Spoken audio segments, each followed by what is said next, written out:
Good afternoon, everyone. Bismillahir Rahmanir Rahim. Assalamu alaikum wa rahmatullah. And I hope you will be doing a great time. You will be having a great time. This week also went and with no good. Very, very sad week in terms of performance, governance, financial turmoils, depleting reserves, and chaos in the banking and financial sector. All overseas Pakistanis are very concerned and they are looking for good news. What is the good news is that dollar rate has been controlled, rupee is getting more stronger, and our national assets are performing better. Our organizations are serving to the citizen of Pakistan in the most effective way. There's no corruption. There's no shortage of resources. Everything is into good governance. This is a dream of every Pakistani, and the most top of it is that dream of overseas Pakistanis, because overseas Pakistanis, when they see that there's a very smart government in US, UK, Australia, Europe, across the globe, then they feel very sad about the quality of the governance that is currently or since a couple of years is in our loving country, which has great potential, great abilities, and it can do miracle and wonders. So today, ladies and gentlemen, we will discuss very interesting topics. We will see that why every time the governments are trying to sell their national assets, which can be a great source of revenue for the government. If you look at the Kingdom of Saudi Arabia recently, they have sold some IPOs for their national oil company, which was oversubscribed and it was on the premium because people have confidence. It's a national asset. If you buy any equity into, you will have a lot of dividends. That's why there's a lot of money came into these IPOs. And with the new vision, every government department is now seeking for IPOs because initial public offering is the one that can bring new money and organization will grow and it will release the stress on the government revenues as well. Why can't in Pakistan we can do the same? This is a question which is overseas Pakistanis is asking. If you want to sell your home, first you renovate, you decorate, you try to make it so best and you increase the price of this asset that is belongs to you. But when it comes to national asset, look at the leaders and the governors and what we are listening that buy one get one free. In the previously we heard about this, buy PIA get steel mill free, or this is a height of incompetencies which we are unfortunately passing through. Why can't we establish our own organizations stronger, collect the revenues better, define the processes, and go to our public or global public for IPOs, initial public offerings, so they can buy some stakes slowly in the stages, and then this money comes in the organization and used for the betterment of the growth. So, with this all, ladies and gentlemen, let's move to our guest of the day, who is an economist, and he is joining us live from Australia with us. Thank you so much, Musa, and good evening, everyone, and good evening from Australia. Thank Hi, you for. Imran. How is the weather in Australia now? It is still very cold, and it's been raining, and we have a spell of torrential rains actually. Oh, And that's this year so far we have 1,500 millimeters of rain, oh, so that's it's a amazing massive because the quantity. rest of the world is into the hot environment, and when you tell Yes, about Australian weather, I mean this is the best weather to travel and to be in Australia, I guess. yes, yes. That's correct because we We are had a on the bad opposite heat side. We have a bad heat in the UK for 2 days. The temperature touches 40, and you saw on the television there was a fire in few jungles, and the planes were unable to fly because the runway get melted. So it was Yes, a I got crazy, you. crazy global warming we are facing across the globe. Yes, that's correct. So I agree with you because I think the weathers are going toward the extremes. Like you said, I have watched in the news. It's pretty hot in not only in UK but in entire Europe, and That's similarly in Australia, the weather is going toward extreme. In mm, this winter, we have really cold winter, really rainy winter, mm. and it's after 1952 that in Australia the record rain happened, and we have 1,500 millimeters so far in the first 7 months of the year. All of the dams are at the 100% capacity. The soil and the ground is already soaked, and it doesn't have a natural ability to absorb any more water. All the Oh, fields, the grounds, and playground area is pretty wet. So it is. I think I agree with you. It's definitely something needs to be done with the climate change. that's really alarming situation, and I hope things will get better. So, with this, we will move towards our first discussion. And the overseas Pakistanis, they are very concerned about depleting foreign reserves, and Mhm. this our decreasing Pak rupee is getting a bad strength. Mhm. And so, please go ahead and enlighten Thank us you. with your. Thank you so much, Musa. Yes, this is definitely a very serious and very important concern for Pakistan. If you look toward the foreign reserve position, currently Pakistan is sitting around 9.3 billion US dollars. And if we look toward in the last 4 months, it has reduced from $16.8 billion dollars to 9.3, which is more than $7 billion.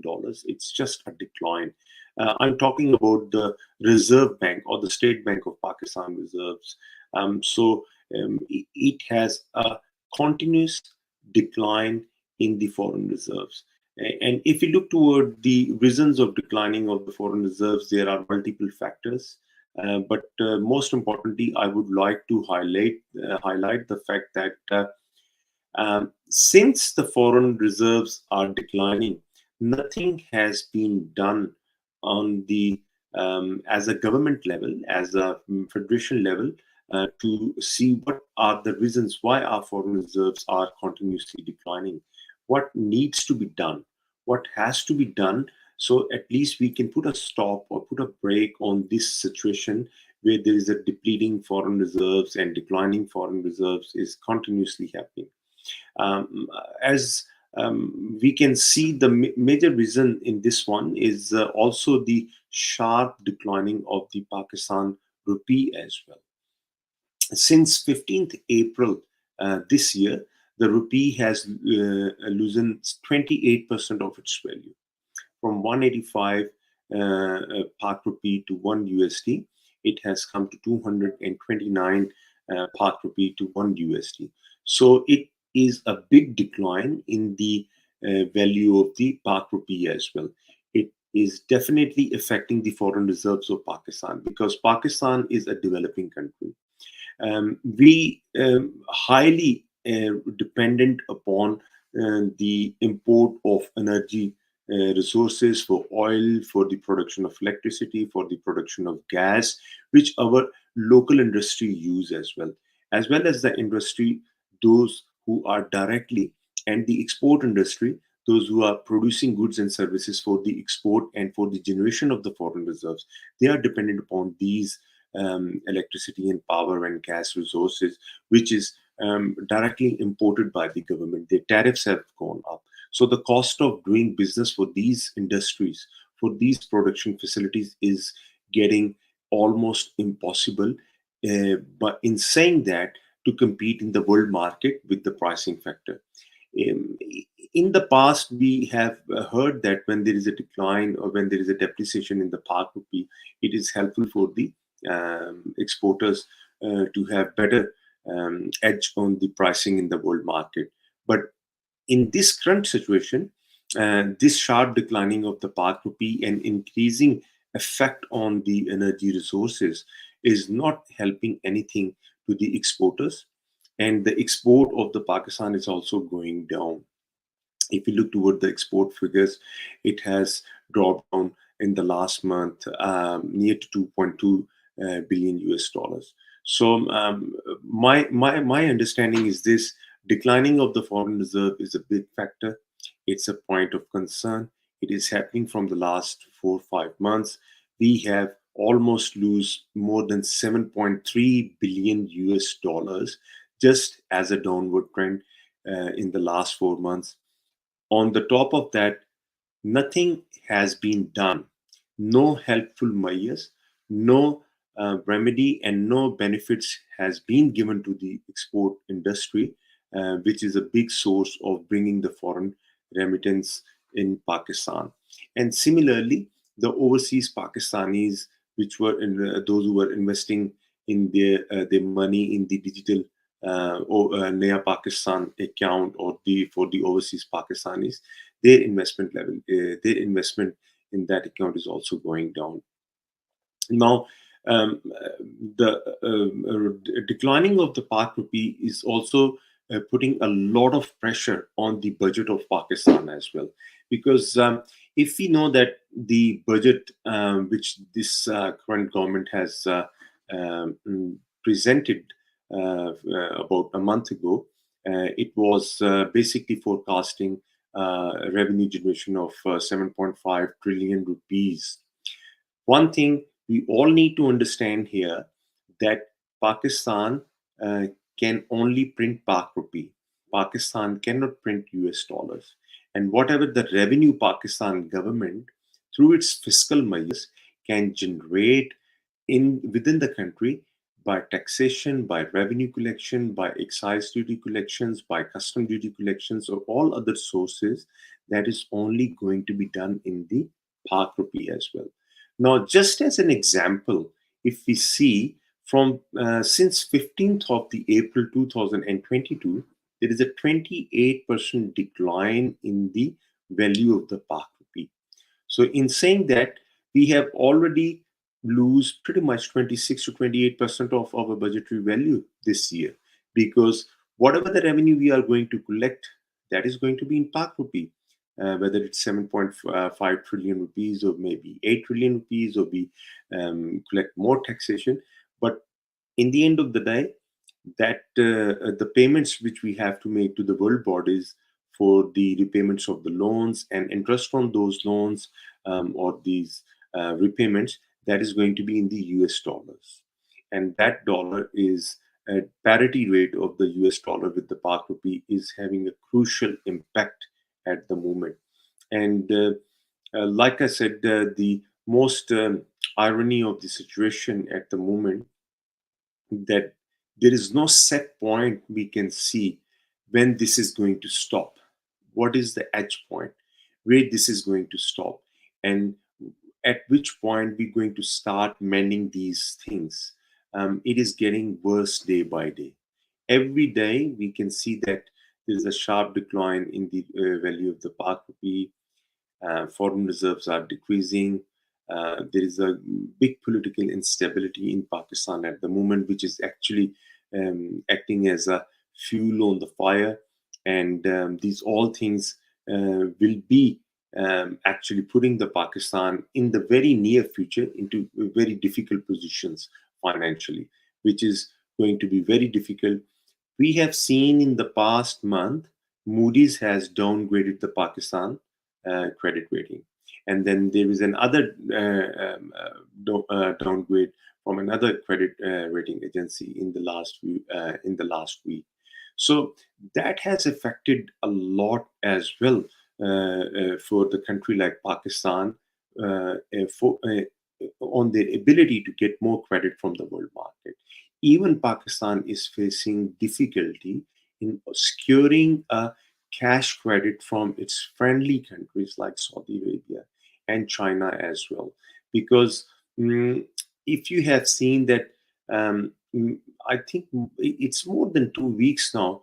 The IMF meeting, the delegates of IMF having a meeting with the finance minister, in which they have accepted the terms and conditions at the delegation level, but they haven't actually presented their plans in the formal delegation because there is a gap of funding from $4 billion to $6 billion, and which I believe they refer to Pakistan to secure those fundings from the friendly countries.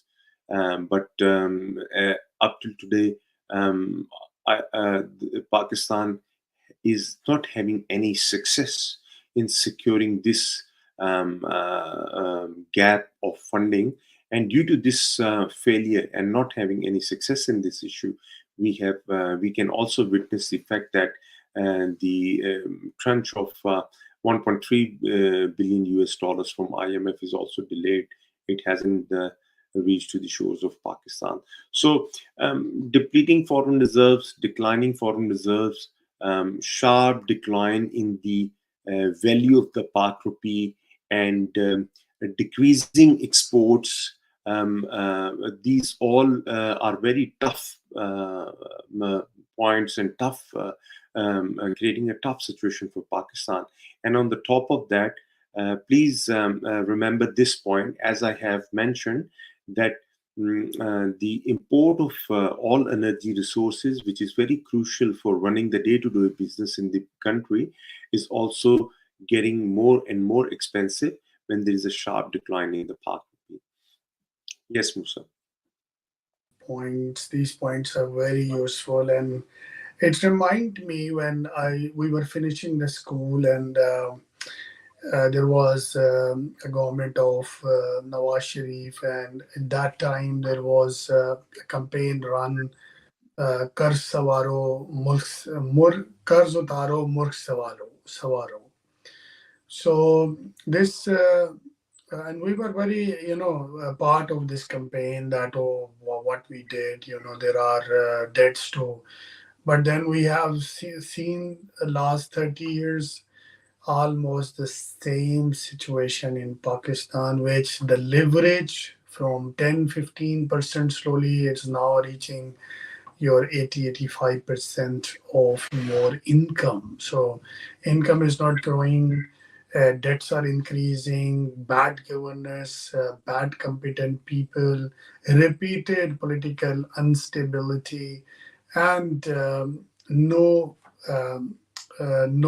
think tank legacy. There's no plan for Pakistan 2030, 2040.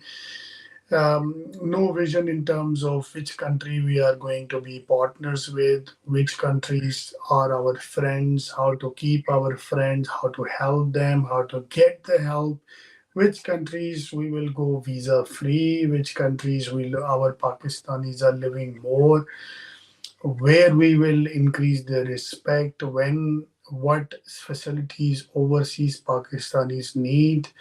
This all what we are doing since years and years, law and order situation getting worse, police behaving like uniformed militia, which is not serving for the protection. Actually, they are looting the people, and law and order situation is at the worst. People are not safe. Human rights situation, journalist right, women right, everything. Last 30, 40 years we saw things are not improving. So the question is that who is going to start the reform? Are we heading towards another Sri Lanka? Because I saw recently there are some anchors talking, comparing about the similarities between Sri Lanka and Pakistan.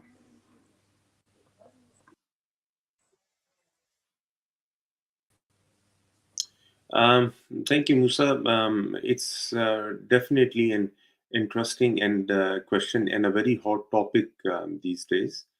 Um, I probably would say that for any country which is heading toward that direction, which we have seen in Sri Lanka, is not something which can only happen overnight.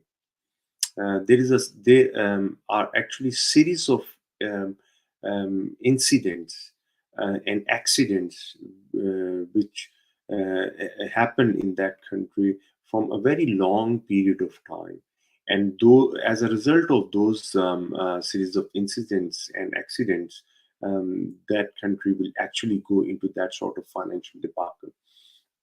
When you were explaining and before you questions the things that the law and order situation in Pakistan, I probably would say that the corruption is the one main factor and reason which is not helping Pakistan at any stage and at any aspect of their everyday life as well. The element of corruption is actually has increased so much that it is affecting not only the commoner's everyday life, but it has actually affected the whole system, the entire system in Pakistan as well. Now, technically speaking, Pakistan is facing very serious challenges in the coming weeks. I am not going to say in coming months. I am assuming that if this situation continues, there are a lot of headwinds ahead and very serious challenges on financial avenue Pakistan is going to face.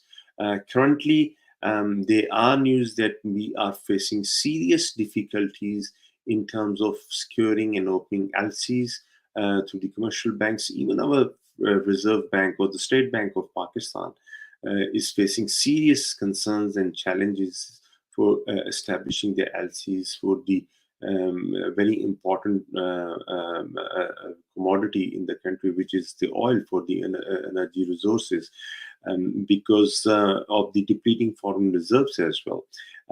It could be a possibility that we are going to face some serious challenges in terms of the imports of food as well as medicines, as well as other basic necessities of life.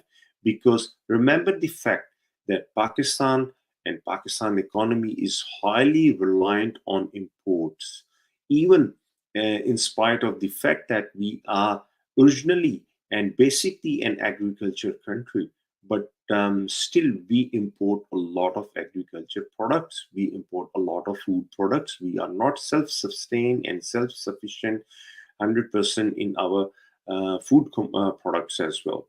So, keeping these things in mind, like I said, there are going to be very serious challenges in the coming weeks, not in months, in the coming weeks, where we could see a very serious problem in terms of organizing these products, commodities in day to day life.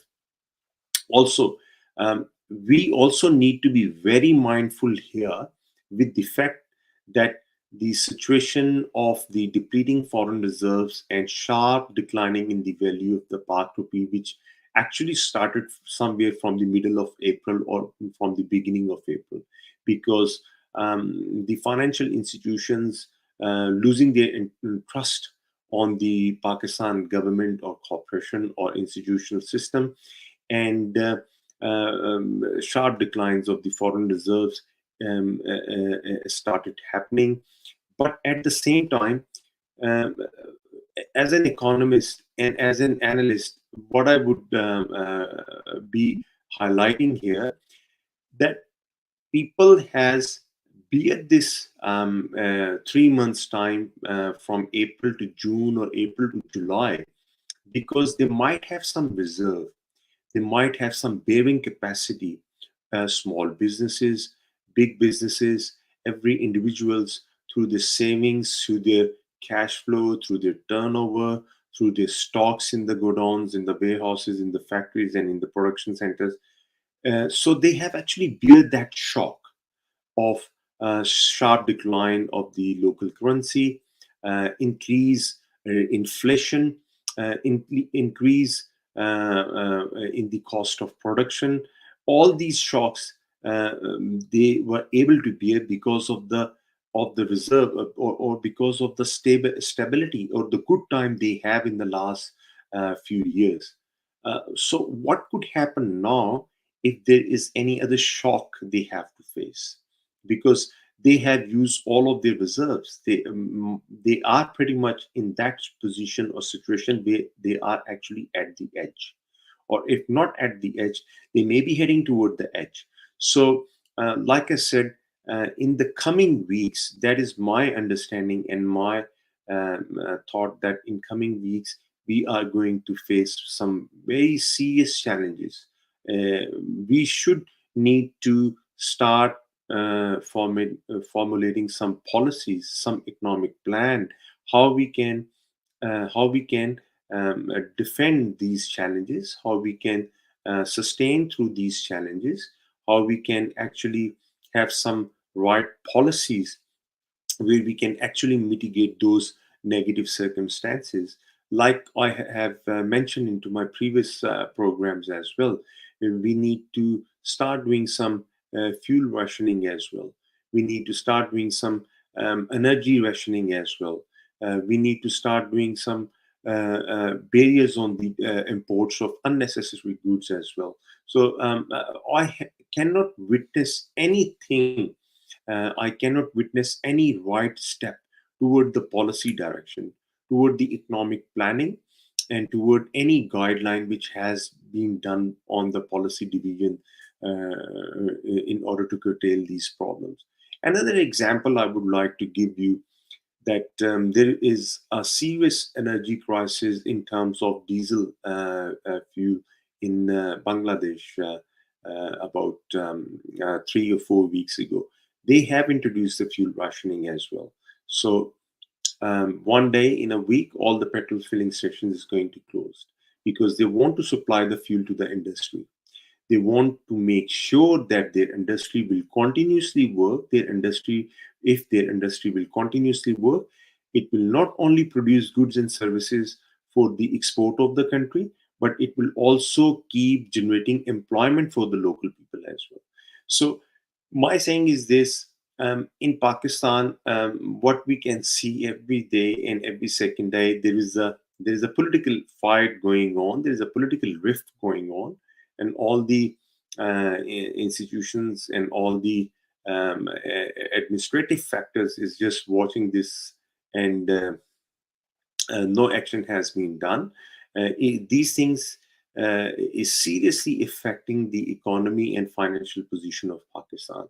So, in short, if we are not in the position of if we are not if we put in this way, if we haven't announced that we have defaulted, but we are technically in that position, in that situation, and that is why I'm saying in the coming weeks we're gonna have a very serious challenges, and I cannot evidence any policy or any steps or any measures which has been drafted or designed how to deal or how to tackle those challenges. So there's a lot needs to be done, and we need to learn from different other countries, those who are facing tough times and difficult circumstances, and we need to be mindful on that fact. Yes, Musa. Very useful points. I guess that in continuation of your discussion, we can see that there are a lot of similarities between Pakistan and Sri Lanka. The first similarity is the quality of the leadership, family owned political parties.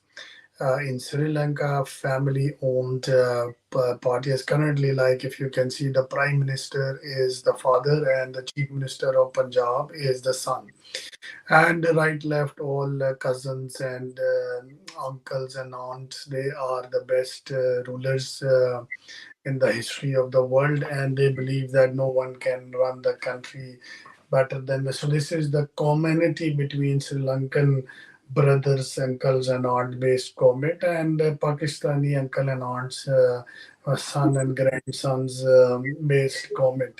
Second good thing is that all the Sri Lankan kids of the ruling family, they studied in England, Cambridge, Oxford, and same here goes to the Pakistani leadership. They are from Harvard, they are from Oxford, Cambridge. So, and they bring the same result. So, this is a very, very strategic level common community between a defaulted Sri Lanka and a country which is heading towards the default or the financial turmoil. And if you see more, Sri Lanka is an agriculture-based country. Pakistan is also agriculture-based country.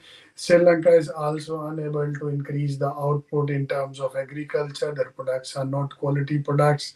Pakistan also very bad in agriculture products quality. They can't compete the European standards, American standards. So that is also a the community. If you see that they also get into IMF funding, and the leaders took the money outside somewhere, and there is nothing happened in the country. So, and there's no audit ever done for these loans. If you see Pakistan, the same, like the leaders who are the foreigners actually live abroad, comes and rule and went back. So, like in colonial time, Britishers were doing. Britishers were better rulers in this way that they put infrastructure, roads, trains, technology. Unfortunately, these looking like us leader who are from abroad doesn't deliver anything which is we can proud on in terms of technology, in terms of innovation. So things are quite similar between Sri Lanka and Pakistan. I know a lot of people not want to listen this, but that's the reality. That the only the difference is that maybe the citizens were very aware. They pull out, they save the country. Yeah, now even if they are devoted, but there will be a revolution. There will be people, citizens who have courage.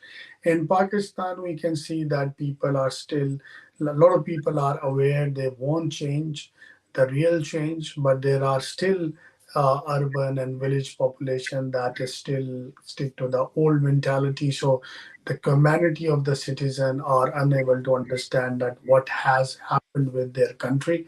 So this is something that I want to add into your lovely sweet sugar coated discussion in a very open way, so people can really understand that's the right time. There is no tomorrow, there's all today. You need to work around your requirements. Your country is the most beautiful. If every country citizen are should think about their own country first, how they can contribute to them, how what is the political need, what is the leadership need, are the leaders chosen performing their task according to the dreams and promises that they made. If no, then immediately we need to come and be a voice and try to bring a positive change in the leadership and establishment, so people of the country get a better future for their kids. So we will head towards the last section of our day. So how you think this political turmoil, instability in Pakistan, where we are seeing, watching some elections and selections, and then we are looking to the court involvements. There are letters coming. What is this dramatic chaos? Have you ever observed in developed democratic countries, or these clones or special stage jokers are in our parliament only? Thank you, Musa, for asking me this quite flavorful question. Yes, Pakistan is facing a lot of political instability. I think it's just a musical chair event that nobody wants to leave the chair. Everybody is running around the chair, around the government, and these political parties and political leaders needs to understand, in order to be able to run the government, they need to be mindful that the government needs to have some sort of economic position, some sort of economy. This political instability is actually hurting a lot at the moment. It is the main reason, not one of the main reason, it is the main reason why Pakistan is into this all financial crisis. Yes, they are fighting for the government in at the federal level, and then after they are fighting for the government in the largest province of Pakistan, which is Punjab, which has more than 60% population of Pakistan, which has more constitutional seats in the National Assembly as well, which has more service sector industry of Pakistan as well. It definitely has a bigger share in the GDP growth and economy of Pakistan as well.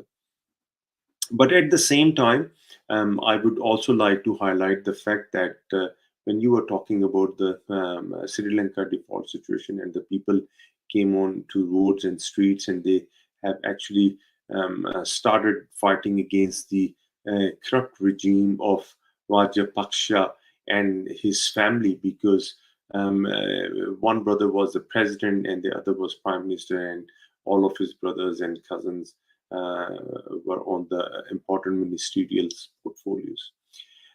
Yes, this is pretty much happening in Pakistan as well. That it's a legacy of the families where the father is ruling in the center as a prime minister, and the son is ruling in the largest and the most powerful financially and populously province of the Pakistan. And this is unfortunately a sad reality that this is happening in Pakistan. But at the same time, we need to be mindful that what happened in Sri Lanka, and what was the reaction of the people, and why it was the reaction of the people. Because actually, the commoners were pushed in at that certain point where they were unable to have the basics of the life. So, if in Pakistan, the everyday depreciation in the value of the Pak rupee, there is all different bad news coming on all other financial aspects. One day, people will definitely have difficulties in securing the basic necessities and needs of life. And that time is going to be very crucial, because at that time, when commoners or the common people have only two options, whether to survive or fight for their right, then I think that is going to be the time when they will come and start fighting for their rights as well. And that is not going to be the good and easy position and comfortable position for the society of Pakistan. I think we are a very big nation as compared to Sri Lanka. We are in a much more responsible position as compared to Sri Lanka. We are an atomic power, and we have a very important strategic position in the demographics of the world as well. We still have quite a few good leverages, but once again, I think the people, those who are managing the financials and economic affairs and the government affairs of the country, they are not quite capable of handling all this situation. And due to their incapability and due to their lack of understanding of these difficult situations, the Pakistan is heading toward this difficult position and declining day by day. So, in saying it is unfortunate, but it is a sad reality.